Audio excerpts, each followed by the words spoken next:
All right. So, hey, everyone. Thanks for tuning in today. We are going to be doing a deep dive into therapeutic groups. Yeah, And this is a topic that should be pretty relevant to a lot of you listeners, especially those of you out there who are nursing students. absolutely. So we are going to be talking about, what are these groups? How do they work? And really why they're so important when it comes to patient care. Exactly. And just a quick heads up, we've got some really great info from a study summary on therapeutic groups that we're going to be using as our guide today. Yeah, this is going to be really practical stuff. Exactly. Understanding the dynamics of these groups, I think, will really help give you guys some solid skills to support your patients. Yeah, for sure. And just, help enhance their well-being overall. Exactly. So let's start with the basics. What exactly are we talking about when we say therapeutic group? Yeah. We all know what a group is, right? It's just a bunch of people who have something in common. But when we talk about a therapeutic group, what makes it different? Right. So, at its core, you're absolutely right. A group is just, Yeah. a collection of individuals who share a common purpose. Yeah. But a therapeutic group, as our study summary points out, Yeah. has this more, specific focus. Okay. It's all about, kind of encouraging those individuals to really look inward, and promote positive changes in their behavior and really equip them with those strategies to cope with the challenges that they're facing. Yeah, those coping mechanisms are so important. They are. And it's fascinating to me, how powerful that dynamic of the group can be in that process. Absolutely. It's like, the whole is greater than the sum of its parts. It really is. So, okay, we've kind of touched on, the purpose. Mhm. But to really dive in, I think it would be helpful to break down like the different functions of a group. Yeah, I agree. And our summary actually outlines 8 key functions. Oh, perfect. So let's start with socialization. Okay. Now, in a healthcare setting, this goes way beyond just like casual chit-chat. Yeah. It's really about the patients learning those unspoken rules of the environment, understanding how to communicate effectively, not just with the staff, but also with their fellow patients. Right. It's like navigating a whole new world. Exactly. And often, doing so while feeling very vulnerable. Absolutely. And especially when you're dealing with, health issues on top of everything else. Right. It's a lot to process. So that socialization piece is huge. And then, of course, there's support, which I think is pretty obvious.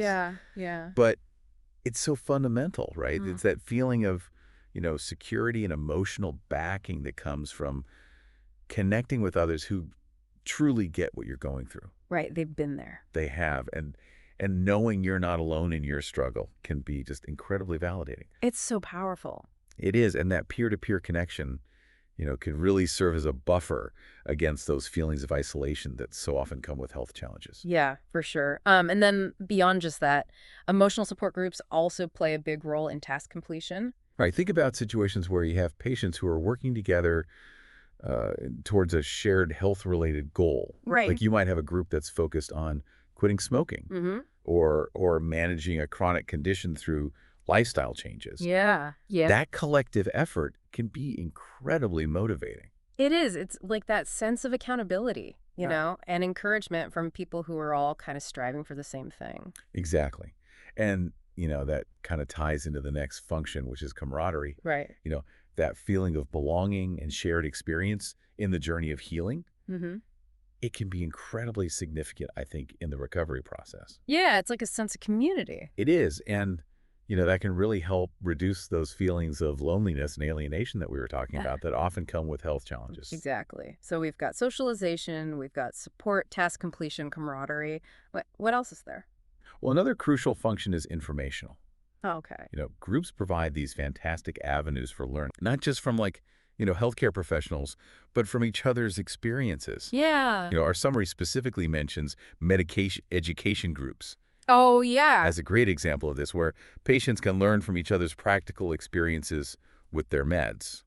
Right. The tips and tricks that really make a difference in daily life. For sure. It's like that lived experience, Yes. that you Yeah. can't really get from a textbook or even necessarily from a doctor. You can't. So, okay, what other functions do we have? Well, there's the normative function, Mhm. which is really all about, establishing those healthy behaviors, Okay. reinforcing adherence to treatment plans. The collective norms of the group can really encourage those positive changes Right. and provide a framework for accountability. Yeah, for sure. And then there's also empowerment. Yeah. And I think that's such a crucial element, especially when patients are dealing with health issues that can make them feel like they've lost control, Absolutely. giving them that sense of agency back. It's huge. Participating in a group can really give patients a greater sense of control over their health journey. Yeah, and that can be so empowering. It is. So what's the last function that our summary mentions? The last one is governance. Okay. And this refers to opportunities for patients to actually take on leadership roles within the group structure. Oh, interesting. Yeah. This fosters autonomy, builds confidence, and can even further enhance their sense of empowerment. Yeah, I can see that. You might see this in like a long-term support group, Yeah. where members take turns leading discussions or maybe organizing activities. Right, right. So it's like they're really taking ownership of the group. They are. Okay, so we've talked about the functions of a group. Right. But now I think it's important to look at the different types of groups because, as future nurses, you guys are going to be encountering a lot of different kinds. You will. And our summary actually outlines several of the most common types that you'll likely see. Okay. So we'll start with task groups. Okay. And these are very, goal-oriented. They're centered around accomplishing a specific task. Mm-hmm. Our source gives the example of a planning committee. Yeah. And, in a hospital setting, you might have an interdisciplinary team that comes together Right. to plan a patient's care, Yeah, their discharge plan. absolutely. Yeah. So that would be a classic example of a task group. Okay. And then we've got teaching groups, and this is an area where I think nurses are really heavily involved. Oh, absolutely. Their primary aim is education. Mm-hmm. So think back to those education groups we were talking about, Right. or sessions that are specifically designed to teach patients how to manage a particular disease. Right, like diabetes management. Exactly. Yeah. Giving them those tools and skills to really take control of their health. Yeah, and I think those are so crucial for patient education. Yeah. Promoting self-care and ultimately improving adherence to those treatment plans. They are. What about support groups? So support groups are really designed to provide that emotional comfort and practical advice, for individuals who are facing similar challenges. Right. Our summary gives the example of AA. Okay. But in a broader healthcare context, these could be groups for individuals living with chronic illnesses, Yeah. or maybe those who are undergoing similar treatments or even life transitions that are related to their health. Right, so like a shared experience type of thing. Exactly. We're keeping it a little general here because the Yeah. source doesn't specify particular conditions. Gotcha. And then there are self-help groups, which, they kind of have some overlap with support groups, but the summary notes that these are typically member-led. Right. There's not necessarily a professional facilitator present. Right, like a Narcotics Anonymous group. Exactly. Okay. So how would you distinguish like therapeutic groups from these other types of groups? Right. So therapeutic groups, while they definitely offer support, Yeah. they have this more explicit focus on developing coping mechanisms and problem-solving skills. And these skills are specifically related to those health challenges that we were talking about. Mm-hmm. And they're often facilitated by a healthcare professional Right. or a trained therapist. Okay. And then finally, you have psychotherapy groups, Mm-hmm. and these delve into deeper psychological issues. Right. And they're led by licensed mental health professionals. Okay, so it's like a different level of intervention. It is. Okay, that's really helpful. I think that really clarifies the distinctions between those different types of groups. Good. So let's move on now and talk about the actual physical environment where Yes. these groups meet, because believe it or not, our summary talks about how the setting itself can really influence group dynamics. It can. And one of the things they specifically mention is seating arrangements. Oh, interesting. They emphasize that a circle arrangement is generally preferred for therapeutic groups. Okay. That this configuration encourages that direct face-to-face interaction among all the members, Mm. and it fosters that sense of equality and inclusivity. Mm-hmm. Yeah, I can see that. It makes it easier for everyone to see each other, engage with each other, Right. and really promotes that open communication. Yeah, because you're not like all facing forward. It's See, more like well- everyone's on the same level. It is. Yeah. So what about size? What's the ideal size for a therapeutic group? Well, our summary suggests that, a group size of around 7 to 10 members Okay. is often considered optimal. Okay. And this number, it allows for enough diversity of perspectives and experiences Mm-hmm. to really enrich the discussion, Right. but it's still small enough that everyone has a chance to participate. Yeah, and feel heard. Exactly. And then another factor that our summary talks about is membership. Right. Whether a group is open or closed. Yes. So can you explain those a little bit? Yeah, so an open group, much like that example of Alcoholics Anonymous that we mentioned earlier, Mm. it allows new members to join at any point. Okay. And existing members, they can leave as well. Right. So it provides this ongoing availability of support. Hmm. In a healthcare setting, you might think of drop-in support sessions for newly diagnosed patients. Right. Whereas a closed group has a fixed membership. So all the members, they start together and they proceed through the group sessions together. Right. This structure fosters greater stability, Hmm. deeper trust, Mm. and it allows for that more in-depth therapeutic work to unfold over time. Right, so it's more of a contained experience. It is. And a good example might be a structured therapy group Hmm. that has a predetermined number of sessions. Okay, so it's like a set program. Yeah. Okay, that makes sense. I can see how those different structures would cater to different needs and different therapeutic goals. Absolutely. So now let's talk about how group dynamics actually change over time. Yes, because it's not static. Right. Right, exactly. It's a process. It is. And our summary outlines these predictable phases that therapeutic groups typically go through. Perfect. So let's break those down. Okay, let's start with the initial or orientation phase. Okay. And this is really the formative stage. The members are just getting to know each other. Yeah. They typically, introduce themselves. Right.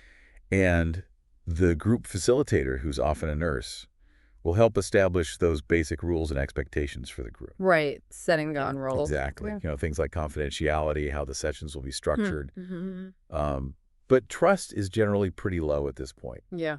So members might be hesitant to share anything too personal or sensitive. Right. They're still feeling each other out. Exactly. And your role as a nurse here is really critical, in providing that sense of safety and clarity. Yeah. It's like you're building that foundation. You are. So after that initial phase, what comes next? So the next phase is the middle or working phase. Okay. And this is really where the magic happens. Okay. This is where the core therapeutic work takes place. Right. Members, they start to open up more. They interact more spontaneously. They delve into those issues that brought them together. Mm-hmm. It's generally the most productive stage of the group. Okay. But it's also a phase where, conflicts or disagreements might arise. Right, because they're getting more comfortable. They are. Yeah. They're more comfortable expressing their views. Yeah. So as a facilitator, how would you navigate those conflicts? Yeah, that's a great question. Well, your role really shifts to one of, facilitating constructive resolution. Okay. You're helping the members communicate their perspectives respectfully. Right. Helping them find common ground and develop those strategies for working through their differences. Yeah, so it's like you're kind of a mediator. Exactly. Yeah. And you're also encouraging the members to take more ownership of the group process, and their own contributions to it. Right, so it's less about you directing things. It is. And more about them kind of taking the reins. Exactly. Okay, so then what about the final phase? So the final or termination phase is when the group prepares to conclude its sessions. Okay. The members reflect on the progress they've made. They give each other feedback. Mm-hmm. They process the experience of the group ending. Yeah. And this can evoke a range of emotions, Right. sadness, Mm-hmm. sense of loss, maybe even some resistance to the group ending. Yeah, for sure. So as a nurse, your role here is to facilitate that healthy and positive closure. Yeah. You're helping the members summarize what they've learned, Mm-hmm. identify how they can apply what they've gained to their lives, Right. and then plan for those next steps. So it's like you're giving them tools to kind of take what they've learned and move forward. Exactly. Okay, so we've talked about the phases of group development. Yeah. But now let's shift gears a little bit and talk about leadership within these groups. Right. Because our summary describes different leadership styles and how those can impact the group's overall success. They do, and the first one they talk about is autocratic leadership. Okay, so what does that look like in practice? So an autocratic leader is very much, in control. Mm-hmm. They make decisions with minimal input from the group members. Right. And while this approach can sometimes lead to quick decisions, Mm-hmm. Yeah. and maybe high productivity in certain settings, our summary points out that it often results in lower morale. Right, because people don't feel like they have a voice.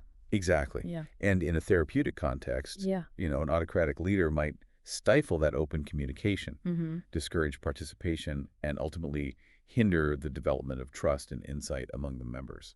Yeah, so it's not really conducive to that kind of open and collaborative environment. It's not. So what about democratic leadership? So a democratic leader encourages participation, Okay. collaboration from all the group members in the decision-making process. So it's more inclusive. It is. And the summary suggests that while productivity might be a little bit more moderate, Okay. compared to an autocratic style, Mhm. the morale within the group tends to be significantly higher. Yeah, that makes sense. And this approach, is often really beneficial in therapeutic groups because it fosters that sense of ownership. Right. It empowers the members, and it promotes that more inclusive and supportive atmosphere. Yeah, definitely sounds more aligned with those principles of therapeutic engagement. It is. Um, and then the last leadership style that our summary mentions is laissez-faire. Right. So with a laissez-faire leader, it's a very hands-off approach, Okay. very passive. The leader provides minimal direction or intervention. So they're kind of letting the group run itself. Exactly. And our summary notes that the outcomes, in terms of both productivity and morale, can vary widely with this style. Okay. It often depends heavily on the group members themselves. Right, like how motivated they are. Exactly. Yeah. Their maturity, the dynamics of the group. Mm-hmm. And there's definitely a risk with this style that the group might lack focus, Yeah. direction, and ultimately not achieve its goals. Right, if they're not really equipped to guide themselves. Ex- Okay, so that's interesting. And then within any group, we've talked about leadership, but there are also different roles that the members themselves might take on. There are, and our summary outlines 3 main types of roles. Okay. Task roles, maintenance roles, and individual roles. Okay, let's break those down. All right, so task roles are those behaviors that really contribute directly to accomplishing the group's objectives. Okay. And examples from the summary include, an initiator Okay. who's always coming up with new ideas, Right. a coordinator who helps organize the group's work, Mm-hmm. a recorder who takes notes and keeps track of the discussions and decisions. Okay, so these are the people who are really kind of moving the group forward. They are. And what about maintenance roles? So maintenance roles focus on those relationships, Okay. maintaining that group cohesion. Right. So you might have an encourager, who's offering support and praise to the other members, Yeah. a compromiser who helps find that common ground, Mm. a harmonizer who tries to, reduce tension within the group. Right, so they're kind of the glue that holds everything together. Exactly. They're creating that positive, supportive environment. Yeah. And then we have individual roles, and I'm guessing these are the ones that aren't so helpful. Well, they can be. These are the behaviors that often serve the individual's own needs Okay. at the expense of the group's overall goals. Right.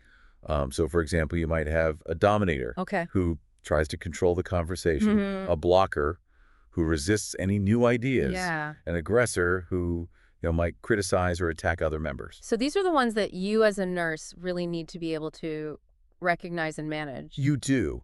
It's important to be able to address those behaviors Mhm. in a way that maintains that therapeutic environment for everyone. Right, without alienating the person. Exactly. Okay, so we've covered a lot of ground here. Yeah. But there's one more thing from our summary that I want to touch on. Okay. And that's a specific technique called psychodrama. Oh, yes, psychodrama. So can you tell us a little bit more about what that is? Absolutely. So psychodrama is this really dynamic and experiential technique Okay. where group members, they actually act out real-life situations Oh, wow. or inner conflicts within the safe environment of the group. Okay. The goal is to increase self-awareness, Mm-hmm. explore feelings, gain new perspectives, and practice different behaviors, in this controlled setting. Wow. So it's like role playing, but with a therapeutic purpose. Exactly. And what is the nurse's role in all of this if psychodrama is being used in a group? So the nurse or the facilitator plays a really crucial role in guiding this process. Okay. They help select the protagonist, Okay. which is the person whose issue is being explored. Mm. They set the stage, they direct the action, and they ensure that the experience remains therapeutic and safe for everyone involved. Right. And then afterwards, the facilitator helps the group process those insights and emotions that emerge from the enactment.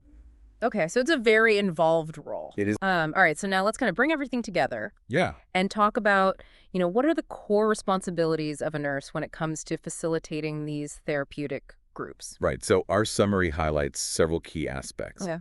So first and foremost, a nurse needs to assess the patients, Mhm. determine if a group setting is even appropriate Right. for their individual needs and goals. Yeah. Because it's not going to be right for everyone. It's not. And then once you've determined that a group setting is appropriate, Yeah. establishing and maintaining that safe, confidential, and supportive environment is absolutely essential. Right, that's the foundation. It is.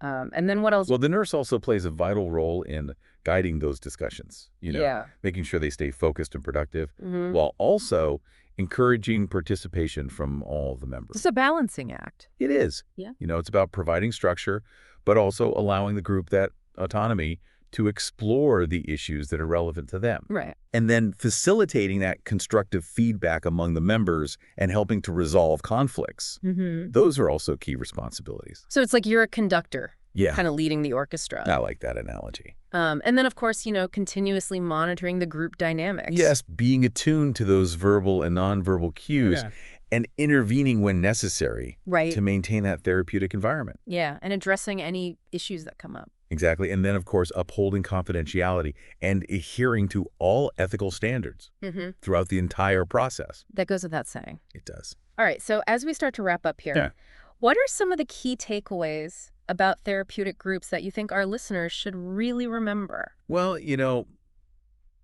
I think the overarching message here is that these groups offer incredible value. Yeah.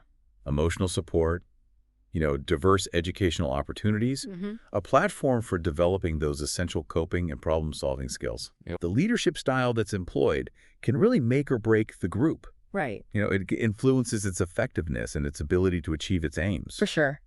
And understanding those different facets of group dynamics, Mm. the phases, the roles, the interaction patterns, all of that Yeah. really informs and enhances your nursing interventions in these settings. Yeah. That's so important. And I think it's also important to remember that, as nurses, you're not just passive observers. Right. You're active facilitators. Water. You're guiding these discussions and processes to really make sure that your patients are getting the most out of the experience. Exactly. And for those of you listening who are nursing students and really trying to, get a handle on this material, our source actually provides some helpful study tips. They do.